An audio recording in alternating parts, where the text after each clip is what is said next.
This week, young American Jews are angry. A lot of us are angry about losing abortion rights, we're angry about gun violence, and we're angry about rising antisemitism. So here's a sort of Jewish State of the Union with three of my coworkers at Jewfolk Inc. as we evaluate these United States of America.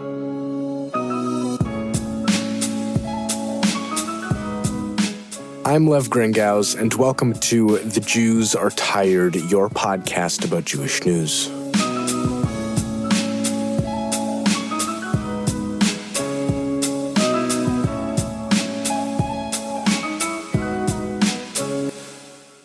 If you like this podcast or Jewfolk generally and the work that we do, support us by buying our merch.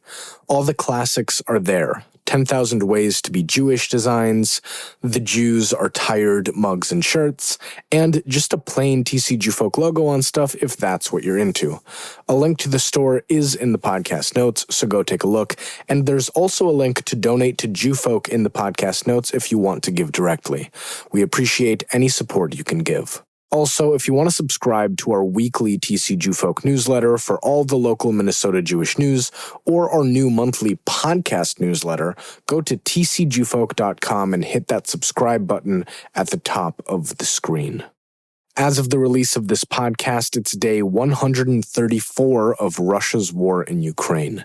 If you want to donate to help Ukraine, there's a link in the podcast notes with resources to do that.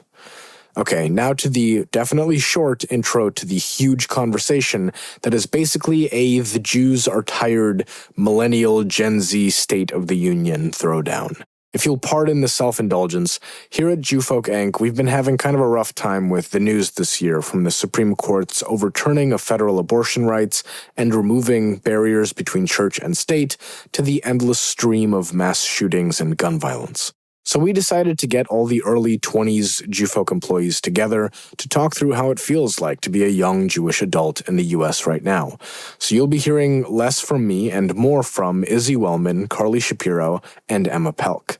If you recognize the name Izzy Wellman, by the way, she was on this podcast back in November to talk about how terrible Hanukkah is. You can check out our conversation in episode 64 of this podcast, appropriately titled, Hanukkah Sucks. It just so worked out that we recorded this conversation on the 4th of July, right as news was coming out about the shooting in Highland Park, Illinois, a very Jewish area, during a 4th of July parade. The Jewish community is a small world, and that's especially true in the Midwest, so many of us are connected personally to what happened there. Somehow a tragic, horrible, and terribly poetic backdrop to this episode. It was hard to feel patriotic as we recorded this episode. This State of the Union conversation covered a wide variety of topics, and it sort of turned into what I think is a really interesting case study of how Judaism is influencing young American Jews and how we see our place in this country. There's a lot of frustration expressed here, from feeling hopeless about our ability to make a difference to anger at being dismissed by older generations for our concerns. There's also a lot of processing about our ideas of what it meant and means to be an American, growing up as a Jew in this place. Raw thoughts on dealing with American Christianity being imposed on us in subtle and not so subtle ways, and how Judaism influences us to keep fighting for the values we believe in and to have hope even when so much feels hopeless.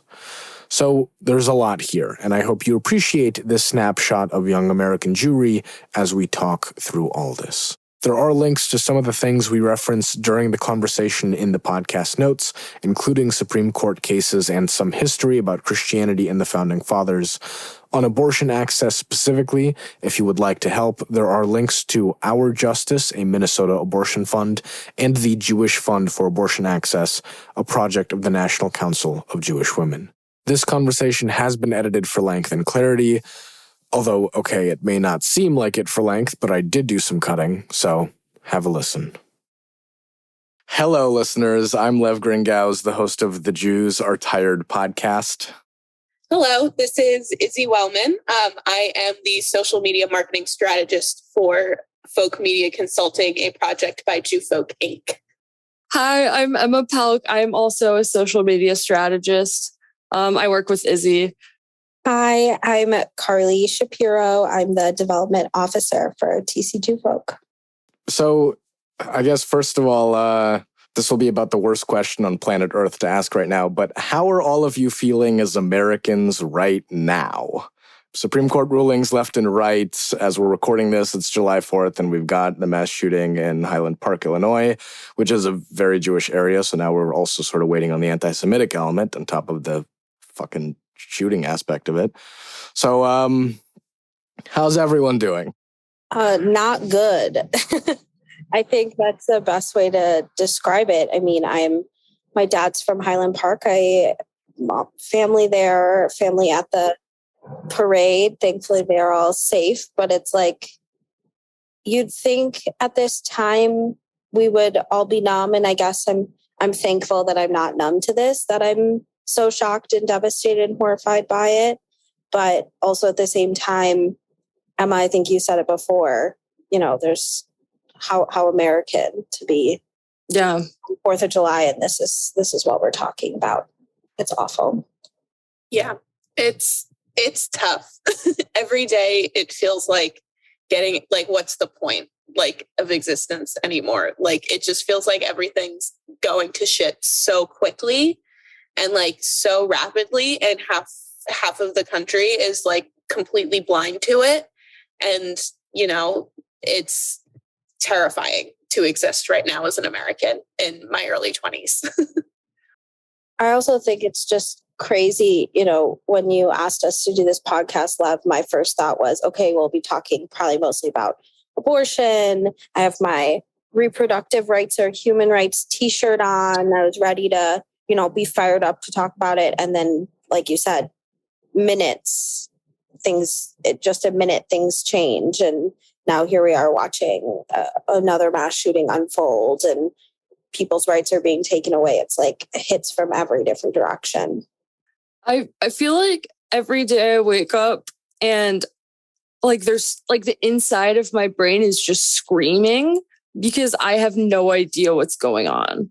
And it feels like it's slowly becoming more and more dystopian.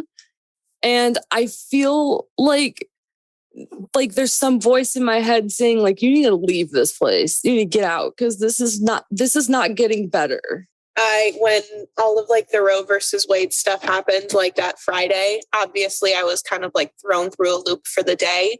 But then when Max, my boyfriend, got home from work, I basically ranted at him for an hour and then started crying because I was just terrified, because I was like, the way that this is going, the white Christians win. And when the white Christians win, they come for the Jews. So that was the only thing I was like, this is insane. Like, that's what I was thinking. And I was like, and I wanted to be a mother. Like, my whole life, I've been the mom friend. Like, I've always wanted to be a mom. And now, like, because of the state of this country and like the state of the world that we live in, like, I'm second guessing that. And that's something I've wanted since I was a kid. Like, and that's horrible. It's genuinely horrible. And it's just so bad. It's so bad. And I feel like people don't like appreciate the voices of like people in their 20s and 30s being like, we don't want to do these things because you are making an unlivable environment for us for the future. And, boomers and Gen X and politicians are just like, we are living fine right now. So who cares? Bye. Like, it just sucks.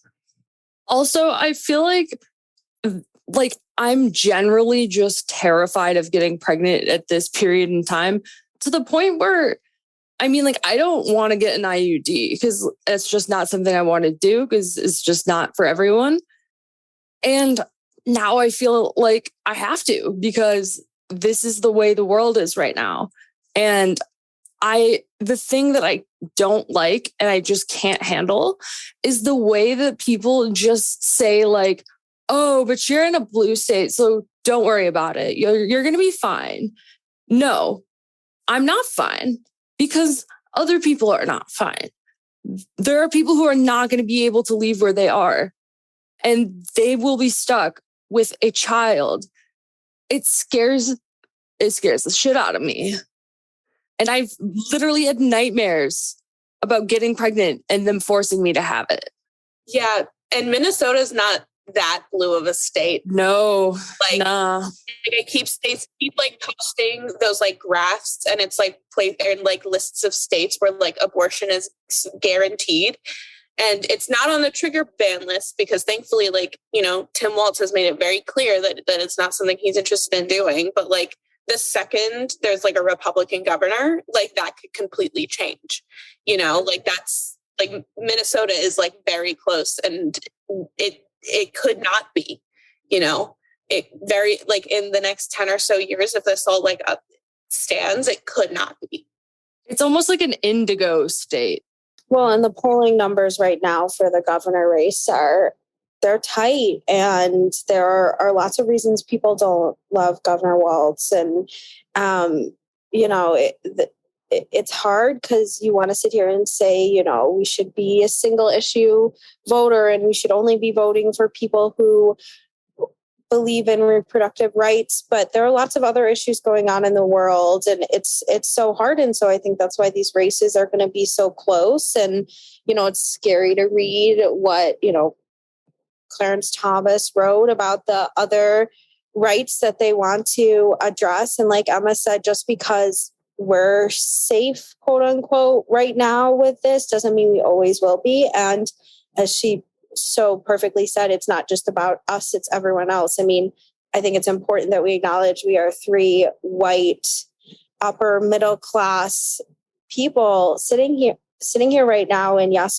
some of our rights are under attack, but there are other people who are going to be so much more devastated by all of these awful things that are happening in the world. And I just think that's important to acknowledge. And, you know, we have to be fighting for everyone, not just ourselves. Yeah. I mean, if everyone just minds their own business, that's how you fall into dictatorships. That's how you got to stay vigilant. You got to keep track of what's going on. You can't just like stop paying attention because it's uncomfortable for you. Like just because you're safe doesn't mean that you should be dormant or inactive. And I agree 100%. I think the fact that we are in the position that like we're in, where we are white women in the upper middle class, I feel like it's important that, and, you know, Lev is a white male who is, you know, same area. I think it's really important that we use our voices and are speaking or help speaking for the people who really need it, and elevating the voices of the people who are fighting for those that need it. And, you know, not like, I think it's like, you know, not going out of my way to like make my own statement, but supporting the systems that are there, and then like trying to like elevate the voices of people in these like Black communities that will be affected, and like low income communities that will be affected, because for rich people, abortion will be an option, you know, always. Mm-hmm. And it's the people of color, the Black communities, the low income communities, the rural communities, that are going to be hit the hardest by all of this, all of it, not even just, you know, the stuff with Roe versus Wade, just all of it in general. They're going to be hit the hardest. And it's scary that, you know, and I think part of why it's so scary is it feels like we can't do more, you know, like we only have so, like, what am I going to do for like someone in like, you know, Texas right now? Like, how am I going to help them? Like, I know I could donate my money. I don't have that much money. I'm a person in their early 20s living on their own. Like, you know, like I come from upper middle class, but I do live basically paycheck to paycheck. So that's not really an option.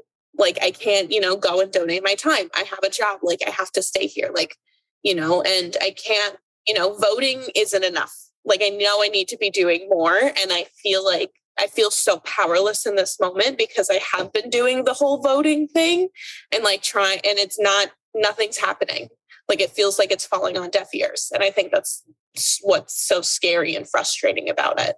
I think that's the hardest part for me too. Like, I consider myself a pretty optimistic person, try to always have hope. And it just feels like, especially in the last couple of years, just no matter what you do, it's not enough. And, you know, there's still a part of me that has hope. And and knows that there are things we can do. Like Izzy said, donate your time, donate your money, do what you can. But I also think it's important that the conversations keep happening, especially in the 24/7 news cycle that we live in this insane world where there's just tragedy after tragedy. Things get buried. It's hard to focus, right? I mean, total transparency, I'm sitting here watching CNN right now looking for updates on the Highland Park situation as we're talking about reproductive rights, as we're talking about, it's insane. And so I think you have to have those tough conversations. And, I know I've been having them with friends, with family, and it's hard. You don't want to talk about it. It gets political, and you don't want to make a scene. You don't want to make the scene. Talk about it. Keep talking about it, because it's not enough, like Izzy said, just to vote. Please vote. Make sure you vote. You have to. We live in this system. We're not going to be able to right now overthrow the entire system and just say, to hell with it. Who cares? We have to play the game a little bit. So you have to vote. You have to be mindful, but you have to keep having these conversations. I think that's just as important.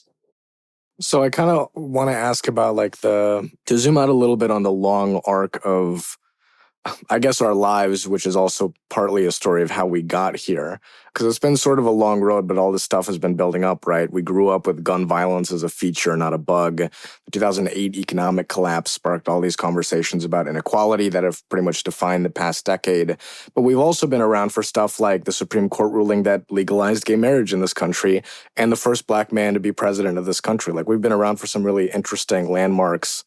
So how do you feel your identity as an American or your connection with this country has changed while growing up at these times? Because it's been a really interesting transition, I think, for a lot of us, for maybe being more hopeful as kids and American dream, and especially the Jewish aspect of belief in America, to where we are now.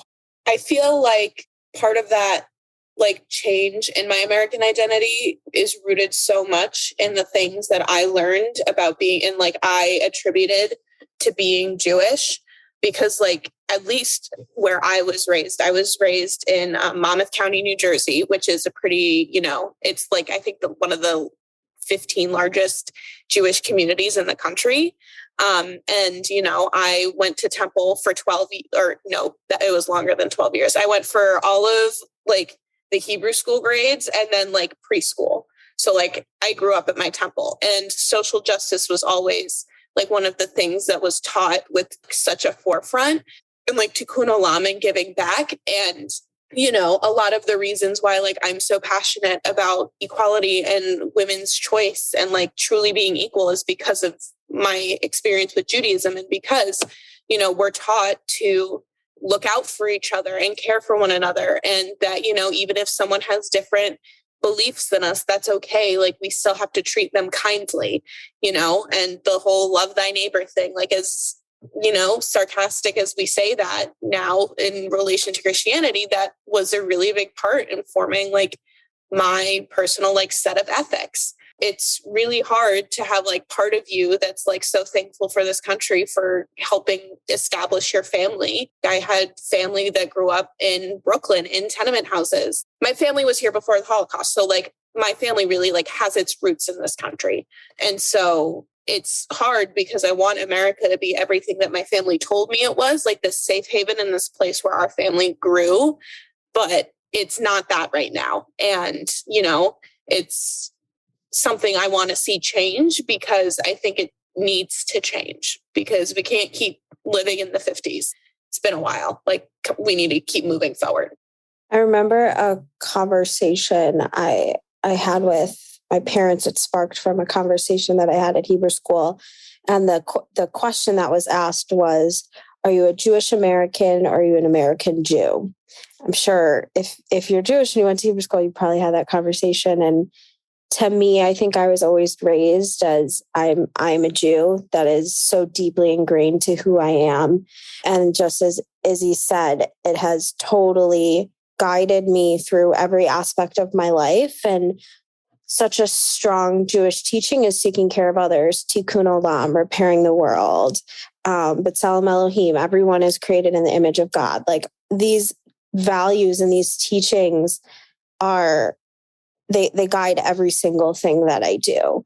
And it's why I care so much about human rights and justice. And I think that it is such a powerful force in the Jewish community. And it makes me proud to be a Jew when I see other Jews standing up for people, whether it's themselves, which we so often have to do with all of this rise in anti-Semitism. But what sparks me the most is, you see these horrible things. Anti-Semitism is at a higher number than, I don't know the exact number, but it's very high. And yet Jews are still out here fighting for other people, because that is who we are. That is what we care about. That is the most important thing, is justice for everyone, not just us. And so I think that is something that's really shaped me and what I believe in, and why I want to keep fighting for all of these things. I think for me, it's interesting because my mom's side was here before the Holocaust, but like just barely. And then my dad's side came during, but they came to Argentina first. And then in like the 60s, they moved to America. And it was only because of the fascism in Argentina at the time. They just didn't want to be there. So my family's not that attached to being American, because my dad was the first one born in America on his side. So they're just not that. There isn't the 4th of July traditions that go back. There isn't the American dream thing. It's more like they let us live here.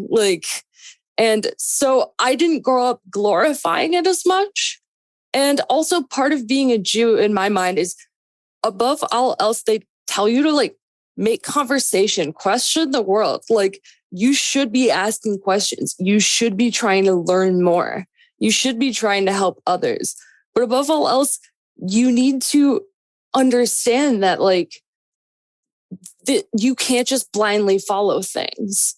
And I think that it has allowed me as a person to be a little more critical with the information I get in the news and just other situations that I don't know if I would have had otherwise. And being a Jew has been so valuable to me. It's because it's just been such a great community. And it's a community where you're allowed to actually have those interesting conversations, and no one gets uncomfortable because it's politics. It's just, I love the open dialogue in our culture. And I think that's something that's so unique. Honestly, the whole 2 Jews, 3 opinions adage that is always said, as much as it's a joke, it's something that I think is so valuable about Judaism, because it's a joke because it's understood, because everyone's like, well, yeah, obviously, and something that I always say is, if there's one thing the Jews are going to do, it's complain. We'll go and fix it and we'll go and do the thing, but we're going to complain about it first, because obviously it's an inconvenience. So I think the idea that we can debate and talk about our feelings and express our emotions in this place where it's healthy to have these conversations is a really important thing.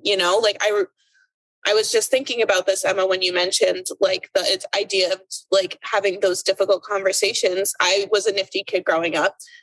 So I remember, at Nifty events, having difficult conversations about, teen depression and, different sexism between the genders and the differences that teen girls go through and teen boys go through at Nifty events. And then I remember when I was a junior, senior in high school, someone in my grade, unfortunately, passed away from suicide. And when I tried to get the school to acknowledge it more than the mandatory acknowledgement that was required by law, they were like, that's too serious of a conversation. We can't have that here. So, I think because of Nifty and having these spaces where I could serious and I was encouraged to question. I was encouraged to question the things that I was learning and how we can apply that to other aspects of life, and how we can apply it to social justice even, and how we can be critical of the systems that are in place. So I have a lot of my personal, I said, a lot of my personal ethics are rooted in my Judaism. And I think it's because I've been able to grow up having difficult conversations, and it's been encouraged rather than dismissed. I also think it's really hard being a person who is able to have those open conversations in a society where that's not really accepted. And it's really hard when you're just trying to understand what someone's saying because they're not saying what they mean. And sometimes there's just certain conversations that are off limits and it feels weird. And it's just so much sugarcoating. And that's just so against who we are as a people. We don't sugarcoat things. We find out what's happening because we want to learn. We want to do more. And I think the tenacity of the Jewish people is impressive. And I think that's why many Jews have gone on to accomplish a lot. And speaking of that tenacity, I mean, the thing that always comes to mind for me is like the American Jewish story in terms of what activism has given to this country, turn of the 20th century, especially all the socialist anarchists, especially Jewish women in like New York and Cleveland and all these areas, all the activism that went through also fighting for reproductive justice and the same things and not having child labor and having a decent work. Like so many of these things we like end up taking for granted, like, oh, a 9-to-5 job, whatever. We'd be working, 14-hour days and, 10-year-olds would be working in the factory still if it wasn't for, a lot of activists from a lot of different backgrounds, but especially Jewish women at the turn of the century. And so part of me is frustrated. I never knew that history when I was like growing up and going to Talmud Torah or like at camp or whatever, but learning it has still been kind of cathartic of, on one hand, it sucks that we're still sort of fighting and dealing and talking about the same things a century later. At the same time, they could do so much and they did so in that environment. And like, there's something to be said about that tenacity and that aspect. But I also want to ask, like, this topic has been thrown around a little bit so far, the white Christian element of the right wing that we're now dealing with. Because I feel like when I was growing up, I knew this country was basically a Christian country, but it felt like there were some kind of guardrails on separation church and state with something, you know what I mean? And now I just feel like I have no idea what the fuck's going on. I mean, I'm going to be honest with you. I think I'm now realizing how naive I was, because when I heard about, this thing that happened with the coach allowing to do prayer, I was like, wait, I thought we can't do this. Like, it's in the Constitution, it's in the amendments, it's there. And I think that's my privilege speaking. I mean, I grew up in I was not a minority where I grew up. My high school was, I think, like 30% Jewish. It was not weird. We had both days of Rosh Hashanah off. It was not a Jewish high school. Like, I did not grow up with anti-Semitism touching me personally throughout high school. All of that changed when I started college. I experienced anti-Semitism. My dad works at the JCC, one of them that got the bomb threat. So like that, I think, was situational, that I didn't experience that personally going through elementary, middle, and high school. But, I think it's part of me that was just naive until I experienced it myself, that this isn't what we're living. This isn't a reality. It is about who's in power and who has that control, and they can just change everything that we thought was law, that we thought we settled. I mean, in doing research, you see the founding fathers speaking specifically about how it's not a Christian constitution. We're not supposed to be guided by Christian morals or beliefs. Everyone should just be free to do whatever they want to do when it comes to religion. That was, in my teachings, the whole point of America and the founding. And so I think I was definitely struck last week by that, because I genuinely thought, wait, how is this allowed, right? People are saying Roe v. Wade, it's not written in the Constitution or whatever. That's all, whatever. But this is there. It's written. So I'm embarrassed to say how shocked I was. So I'm cutting in because I really want to talk about this because like I said, I was raised in one of the highest Jewish communities in, the United States. I also lived in a red town. my town that I grew up in, it is a, small sized town. There are 4 schools for the entire district unless you leave. There were enough Jews in, the school system where, we got a day off for Rosh Hashanah, a day off for Yom Kippur, like nothing for Passover, nothing. Like it was very apparent to me from a very early age that I was a minority. However, I was a weird kid and I loved the fact that I was Jewish, and I made being Jewish my entire personality, which is not a lie. Any of my friends from high school can tell you that it kind of became my whole personality. And I don't regret a minute of it because that's something that's important to me, but it was my whole personality. So, I didn't really experience hard anti-Semitism because, there were enough Jewish kids in the district that it wasn't that deep. But I became, quote unquote, I remember being in middle school having to kind of laugh at Holocaust jokes that people would make. And I was always I would have to leave the room when we talked about the Holocaust in class because it hurt me so personally. Because, like you said before, the whole Jewish American Jew, I was an American Jew my whole life. That's how I was brought up. So, it hurt me. As a kid, I couldn't comprehend anti-Semitism because what kid can, but it was always kind of treated as she's being over dramatic about it and she's taking it too personally. And, that was kind of, and, which is something that, messes with you when you're a kid because you're but this is something that affected my people. Why don't you get it? But we also had a pretty diverse town. So even though we were definitely everyone, and a lot of people that I grew up with, they went to CCD together and we're all in the same confirmation class at this, one church. And a bunch of people after middle school go to the, St. John Vianney Christian High School or a bunch of Christian high schools in the area. But no one is going to a Jewish high school sort of thing, there was it was just not a thing for me. So, so I was always very apparent of Christian majority. And it struck me because we would learn about Christianity in Hebrew school because they were we're going to expose you to everything. Cause it's not just it's not just Judaism, but they're all pretty similar, which they are at the end of the day, the Abrahamic religions. But, and I remember distinctly in 8th grade taking a Christmas quiz about the origin of Christmas. And I did better than half of most of the class. And I've never celebrated Christmas until I was 15, that it was just not something I did because both my parents are Jewish. We celebrated Hanukkah. We don't celebrate Christmas in my house. So, and I was oh, so not only is, this, people also don't know what the hell they're talking about either.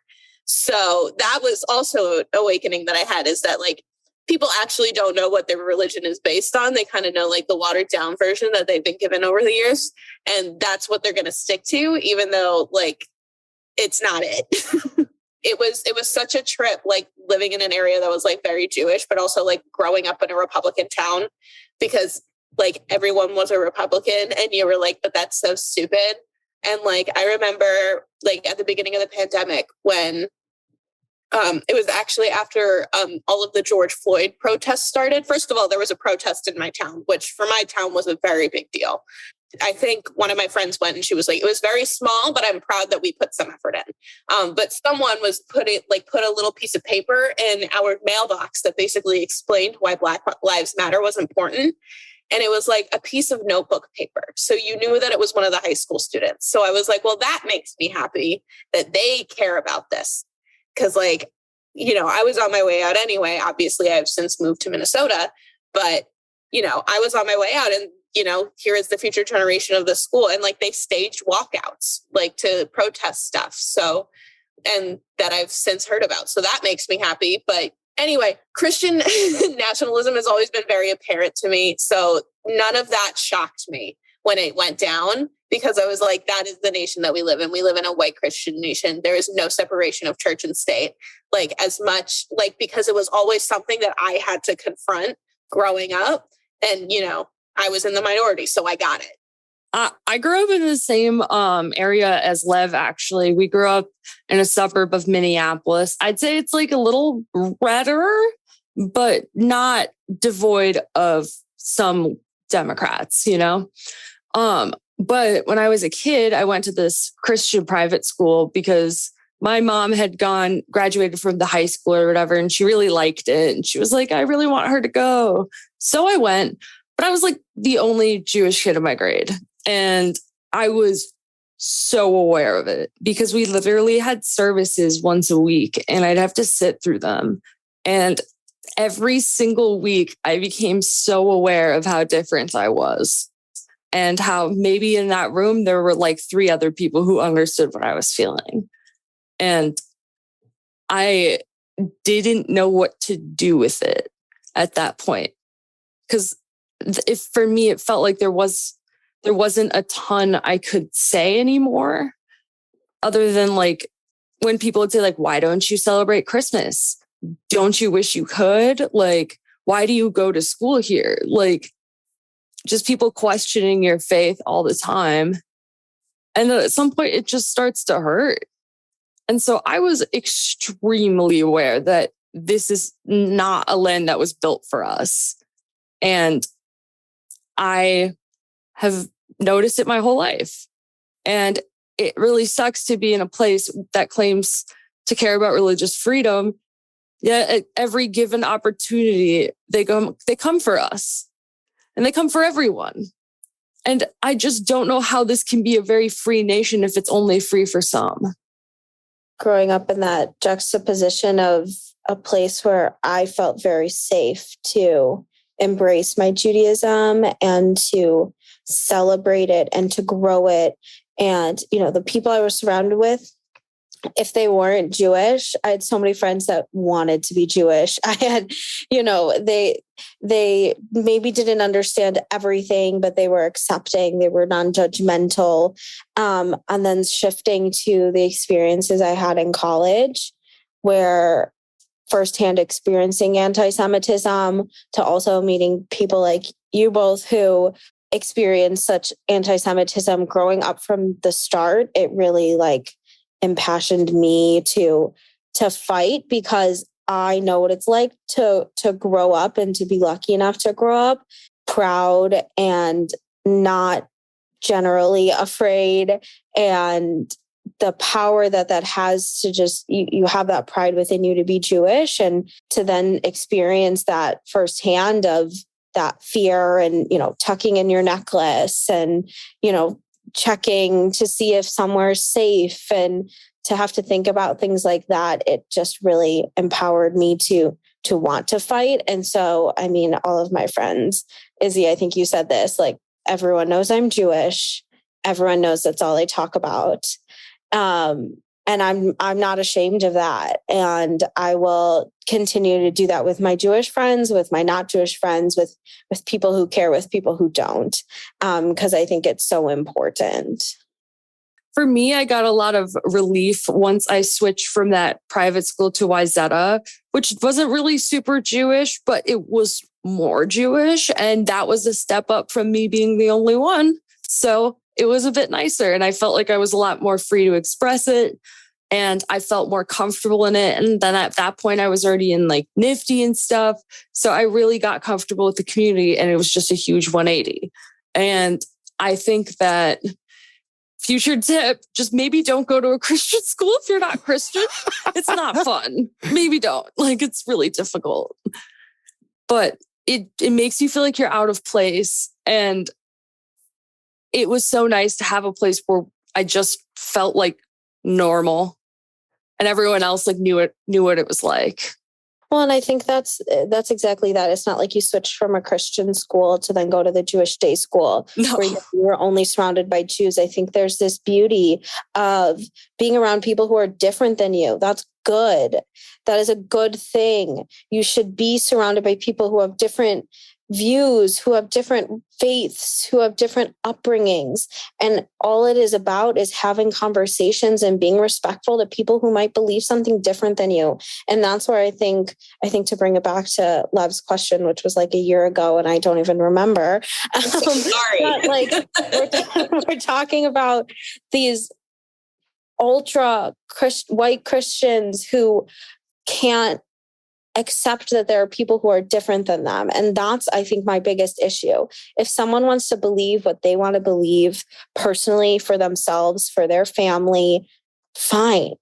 But to force someone else to have those beliefs, to force someone else to view everything exactly the way that you view it, that is insane to me. Like, I am proud to be Jewish. I love it. I'm not sitting here trying to tell everyone else that they have to be Jewish, that they have to follow these Jewish values, so I think that's the part that is so frustrating to me is I have so many friends who are all different religions, all different backgrounds, and we all get along. We all have meaningful, deep relationships because we care about each other at a human being level. If someone has a different point of view when it comes to their religion, when it comes to their faith, fine, let them do that. Why should we care what someone else is doing if it's not affecting others? I think that's the baseline of everything that's going on, is who gives a shit what anyone else does as long as it's not hurting you or anyone else, period. Do you ever think about like how many of the things that are wrong with the world started with Christianity? Do you ever think about that? Like, because I think about it a lot, and like, especially in the last couple of weeks, like, slavery, the whole colonization of the globe by Christians, because they want to spread the word of Christianity, all of like the shitty class systems and like all of the power the church had, and like all of these things, and like, evangelicals being like behind so many like of these terrible movements in the name of Christianity. Like, so I think about it often. I also do think, I think it's important to acknowledge that I don't want to speak for everyone else. For me, it's not just Christians in general. We're talking about extremists. Yeah. And there are extremist Jews. There are extremists of every religion. And it's these people who are unwilling to have conversations, to understand that things might have changed maybe in the last hundreds of thousands of years, and maybe that it's okay and we should be talking about, right? I'm pretty sure there were plenty of Jews in the Torah with slaves, right? Like we all came from the same place. Most religion is all based on the same factors. And so it's the extremists that we're talking about. I don't want this to turn into that is 100% true. I am not talking about all, Christians, Catholics, whatever. I'm kind of talking about historical context there. Obviously those are very different than modern day, like Christians. In terms of modern day Christians, I am talking about like extremists, but yes. The irony though, the irony for me is like the extremists are the same group that are like, we need more freedom, just freedom, period. Like freedom to do this, freedom to do that. But then they're coming up with policies that eliminate other people's freedoms. So I'm a little confused here because it's like, okay, but like, do you like it or not? What to do, and freedom from people telling me what to do. Yes, it's freedom from, they're like, I mean, freedom from other people doing things, freedom from me though. And it's so hypocritical and it's so blatant. And sometimes it's like, how do we just sit here? Like, how do we do this? We obviously are trying to walk a fine line between, if things are going to get better in this country, obviously all faith groups across the country, we have to work together and get things done. At the same time, it's always been interesting to me how so many, even sort of nice, good Christians, I guess, we want to kind of just go into blunt territory and use language that maybe isn't so hot, but you get what I'm saying. Like, a lot of the extremist views are still sometimes normative on kind of an interesting level. I remember this conversation I had with friends from high school. We were in college at the time, but we spent like 2 hours going back and forth on, they had felt really conflicted growing up in a school system where at church they're taught like evolution isn't real and there's creationism, and that's a very fundamental, like, important aspect of belief in God. And then they go to school and that doesn't factor in as a conversation at all. And they were really frustrated about that in terms of how they grew up sort of not knowing how to balance those two things. And for me, as, you know, as the Jew, as the minority, I'm like, no, don't teach creationism in school. That's the place for science. And they kept going, well, but wait a second, like, creationism is from the Old Testament, it's the Torah. Why don't you as a Jew also want creationism in there and all this stuff? And after 2 hours, at some point, I finally realized, like, wait a second, here's where the conversation stops. The version of creationism you think is real is not the same one that I think is real. Like, or that sort of we take and interpret from the Bible, the Torah, whichever, you know, faith thing you want to call the book. That just because it's the same, you know, air quotes, story written in the book doesn't mean you as a Christian and me as a Jew, we're going to have the same, you know, let's teach creationism in school because we as a faith agree on that. We don't. We actually, that would be a violation of First Amendment rights for everyone who doesn't believe in a normative Christian way of creationism in science. But that was just sort of oblivious to them because they were sort of so in their world of Christianity as a normative American phenomena. And so every once in a while, I kind of think of that conversation of, like, you know, like we talked about the high school experience. I kind of had a mix of both. Like at Wayzata, I grew up with the sort of, you kind of have to laugh at Holocaust jokes along with everyone just to kind of get through the day. I had people sort of very aggressively making Holocaust jokes at me in math class of all On places. brand. On brand for Wayzata. But also, like, I also had the thing where I was very openly Jewish and people were sort of invested in that and were always interested as well. And I also had friends who were sort of so wrapped up at certain points of, like, anyone who's not Christian is going to hell, that I had a friend, like, crying about the fact that I was going to hell, which I didn't quite know how to deal with at the time. Not sure there's a good way to deal with that necessarily. But, like, it's just so interesting to try and mediate between all of those things as we're trying to figure out how we're going to maybe work together to build a better country that's, you know, not letting the extremists take the whole thing. But there's still a lot of stuff the rest of us have to figure out too on that. I mean, I think it all comes down to conversations, right? The extremists are the minority. They are. They're just the loud minority. And so people who aren't extreme need to stand up and start saying something. Okay, this is just such a strong example, but, like, this was just a very visceral experience literally yesterday. But I went to my boyfriend's brother's party. They're not Jewish. They are white Christian males. They're not really religious though. But anyway, the majority of the people at the party were all white and straight as well. And I had two friends who came. One is trans, one is Jewish, and then another one who's Native American.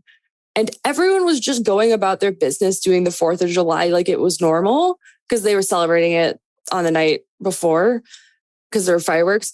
And the four of us were just sitting there like, how are you all doing this? How can you all just be okay right now? How can you pretend to be fine? How is this not, like, rocking you? And it's like, because if you're not losing anything in the fight, it's not going to be in your head. And the problem is I just think this blissful ignorance is just too powerful. And it's so hard to wake someone up from that and tell them you should care. It's even if it doesn't affect you, it matters. Absolutely. I've seen so much on Twitter and, you know, all the social media sites talking about, you know, for the abortion rights and reproductive rights conversation, how important it is that the men are speaking too, for so many reasons, besides the fact that men are usually the ones in positions of power and all of that, but also the way that this affects men and families, and it affects everyone. And we as human beings living on this planet should care about how it affects other people. And so I think that it's important that we can't just be blissfully ignorant. We can't just sit around and just say, you know what, I'm going to take a day off, right? Take care of yourself, of course. I saw another tweet that was talking about, you know, this isn't going to be fixed in a month or a year or 2 years or 5 years or 10 years, right? They were looking at polling information talking about, you know, things aren't going to change for it's the long run. And so you have to take care of yourself. And so take your mental health breaks and shut off the news for a little bit and take your time, but don't stop. Take a break, but don't stop. And it's just so important that we are taking care of ourselves, but that we're continuing to fight. We can't just sit and ignore it. The whole idea of like, how do you not feel like everything is crumbling is how I feel talking to like my parents and my boyfriend's parents about like climate change. Cause it's bad. Like it's bad. I feel like Minnesota is not supposed to get to 100 degrees in June. I'm going to be really honest with you. It tends to though. I know, but like, that's a little concerning to me. Like it's supposed to be cold here. Why is it not cold here? Because I always express my like concerns about the climate because it's concerning. And, you know, I believe in scientists when they tell us that it's concerning. And, you know, every time I bring it up, you know, I remember my boyfriend's mom mentioning to me once, like, oh, well, they've thought it was bad before and we're still here. So it's not going to really affect us for a while.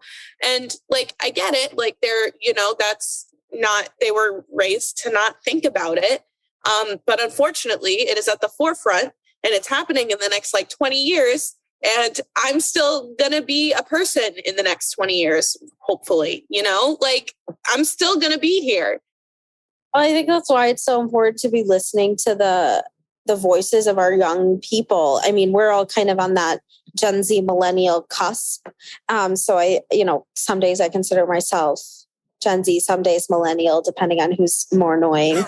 But I think that like Gen Z, we're seeing this amazing movement from them. And I also see being a part of that millennial side and seeing the other generations just look down on and toss aside Gen Z. And I think that they're a generation that we, just like every generation is, but we've never seen the power that they have. And they are growing up in a world that we can't explain. They're growing up with 24/7 news cycles, with social media, with technology like we've never seen it before. So they're aware, probably more than any other generation. I don't want to make that judgment, but it feels that way. And so they have a point of view. They have opinions.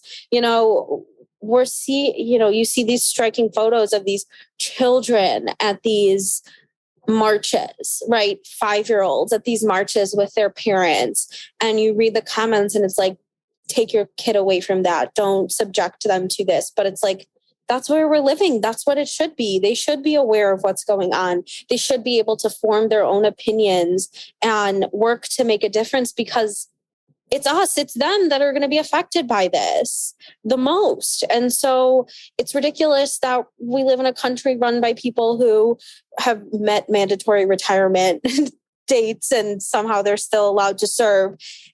And yet our voices and the voices of our peers who are younger than us are just tossed aside like they don't matter. But we're the ones who have to live with the effects of everything that's going on. So how is it possible that we don't get a voice? And so that's where having these conversations, voting, although it feels minimal because we look at our, representatives and they don't look like us, they don't act like us, but we can at least find those people that do. Not all people from older generations are bad or anything like that, but it's like, it does feel helpless because there are these amazing kids who have these amazing points of view and experiences that are just tossed aside because they're young. I also can't handle this pervasive attitude of, if it's not going to affect me, then it doesn't matter. I can't handle it. And I feel like so offended, honestly, as a member of Gen Z, because I was born in 98, so I more identify as Gen Z. And are you an oldest sibling, Emma? Yeah. Oh no, okay. I'm the oldest. Yes, that's what I mean. Yes. Because I am also an oldest sibling and I also identify more with Gen Z. Like, yeah.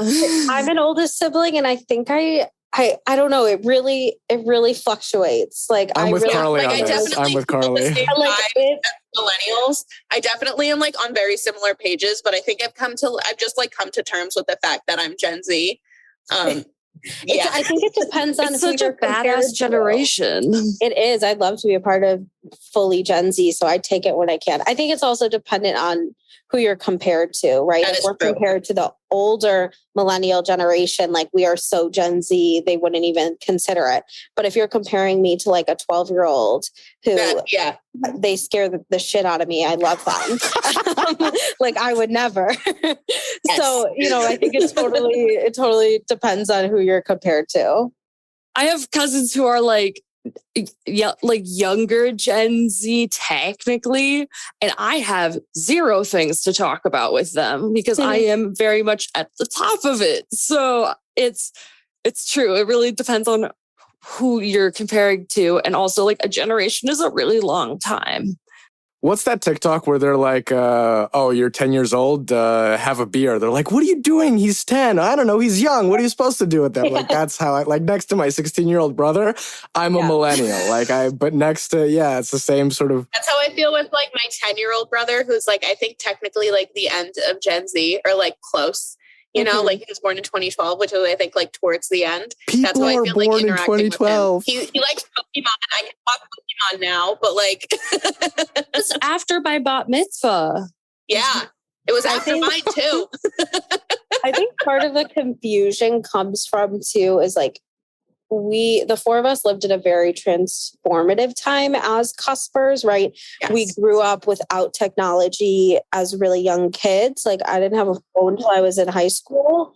But then there were also people in our generation who did grow up with that technology because it was changing so much. And I think we also, especially in the last couple of years, have lived through so many major turning point events that would normally define a generation, right? That's usually how generations are defined, both by years and then also by major turning points. And at least for me, I feel like we've lived through so many of them that just aren't going to be considered a major generational turning point because there's something bigger and worse that happened. And so I think that's such a like blurred line of what generation you're a part of. I also think it very much like in a weird way has to do whether or not you remember 9/11. Because if you remember a life before, if you remember a life before that, then it's different. But I have no recollection of it. Yeah. And I only know the world as it is. My boyfriend's brothers, who are only like a year or two older than him, totally remember it. They absolutely remember it. And they know where they were. They know all this other stuff. They actually have a nostalgic period of time in their life. And I'm like, I mean, I guess I watched some funny shows on Nickelodeon, but like, that's about it. There was no like really nostalgic period because it's been a crisis forever. I will say, I feel like I have a much different experience with 9/11 than because I'm from New Jersey. And, my mom was teaching in the city that day. I have a cousin that was in one of the buildings that was able to get out. Like, I know people that I had friends growing up that lost their parents because they worked in those buildings. Like, it is not uncommon. Like, in New Jersey, everyone knows someone they lost. Like, everyone. And, like, and my dad grew up in New York, too. So he knew a lot of people as well. So I have a much different relationship, but I definitely, I don't personally remember 9/11. But I know what happened at 9/11. Like, I know where my family was. I know where I was. I was at preschool. But, I know where my parents were. I know where my family members were. I knew, and we felt the impact of that on our communities. Sorry, we got completely off topic. No, I think this was kind of like the whole point of this pod. Like, this is the State of the Union, Gen Z / millennial cusp, like Jewish everything. The one thing I wanted to wrap up with is, number one, for any listeners who might not have known this, just to drive home the fact of like this, everything that's happening right now obviously affects all of us, especially young people. One of the 11-year-olds in Uvalde after the shooting there, apparently had cardiac arrest when going to the funeral of her friend. Like, if you can get attacked like this and suffer like this when you're 11, there's no way, like, these kids know what's up. They're protesting because they know it's real and they know it's affecting them. But the last thing I wanted to ask is sort of an attempt at a positive note. Where for you is either the sense of hope or the sense of positivity? What do you sort of backtrack to or default to when you know you need to sort of stop, thinking about all the terrible things and go, wait a second, there is actually a way we can dig ourselves out of this? Like, what's that thing for you? For me, it's my Judaism. 100%. It is being able to lean back and feel supported by a community, a like-minded community, at least the one that I'm in. And for me, I find my hope in the fight for the future. I know other people don't always aren't able to find that hope, and so that's fine. But for me, it's my community that is grounded in Jewish values, that knows that the fight is never over. I don't like to compare tragedies, but we've been through bad things and gotten to the other side before. And so there is a part of me, while everything feels so hopeless, that is hopeful that we, with hard work and effort and lots of difficult conversations, we can get to the other side of this and make a change and make things better. So for me, it's definitely grounding myself in my Judaism. Yeah, for me, things that help me, like, give me some hope. Sometimes I have to pull myself back from this, being so deeply entrenched in national news and all this national tragedy. Sometimes, while it is something that I think is selfish to do, sometimes you need it. I like to remind myself of the things that I do have going for me and the things that I am grateful for. My dog has been very helpful with that because he's very cute, and looking at him makes me, and when I think about it too much, I cry. So we're not getting there. I just love him so much. But the other thing is kind of what you said, Carli. I know for a fact I will not go down without a fight. There is no way. My mouth is too big. My voice is too loud for me to go down without, kicking and screaming the entire way. And I agree that is definitely rooted in my Judaism. I think it's kind of transcended just my Jewish life. It is now going to be a much larger part of how I live my, everyday life. And I think, that's something that I'm trying to transition into, is trying to incorporate more social action into my everyday life. But yeah, there is no way I'm going down without a fight. So also I would like to apologize because it's definitely my fault that there's over an hour of content. There's like 10 minutes where I just talk and Izzy, I make no sense. So did you think four Jews on a Zoom call would be any shorter than an hour? You can't just blame yourself for this. Come on. That's fair. That sounds like a setup for a joke. Like 4 Jews on a Zoom call. I did talk for like 10 minutes straight, and I don't know if any of I really couldn't tell you if it was coherent or not. So. Stop apologizing. We as women have a voice and we are allowed to use it. If you were a man, you would not be apologizing right now. That's true. Do not apologize for speaking your mind and saying what's important to you. And Lev's just going to have a fun time editing it. That's true. We'll have we should have a blooper reel of all the weird things we said that were just tangents that didn't make any sense. Oh my God. The thing that gives me some hope is just the fact that in and of itself, our voices are pretty loud as it is. I have no doubt they can get louder. And I have no doubt that we can get other people to get louder too. And I just think that our generation refuses to sit still. Mm-hmm. We will not take it. And I have faith that we will all find a way to get through it, because this is a damn tough generation. And we've seen a lot. And I think we're going to make it simply because we will not go down without a huge fight. It brings me back to this piece at my camp that I grew up at. Our motto sort of is B'nai Atid, means children are the future. And I think that really speaks to just everything we've been saying, our generation and the younger generations that are going to be growing up in this. Like we said, it's not going to be a short fight. It's going to be a long fight. So there are kids who haven't even been born yet who are going to be dealing with this. We're the future. And that in itself is powerful. Not to mention most of the things we're talking about, the majority of people, are for reproductive rights. The majority of American people believe in human rights. And so it's about the hard work. It's about having our voices be heard. We are the future. This has been this week's The Jews Are Tired podcast. I'm Lev Gringaus. Don't forget to subscribe and share, and hopefully next week, the Jews will get some rest. The Jews Are Tired is a product of Jewfolk Inc. For more information, go to tcjewfolk.com or email the show at podcast@tcjewfolk.com. A link to the transcript of this episode is available in the podcast notes, along with links to any news, stories, or reports referenced for this episode.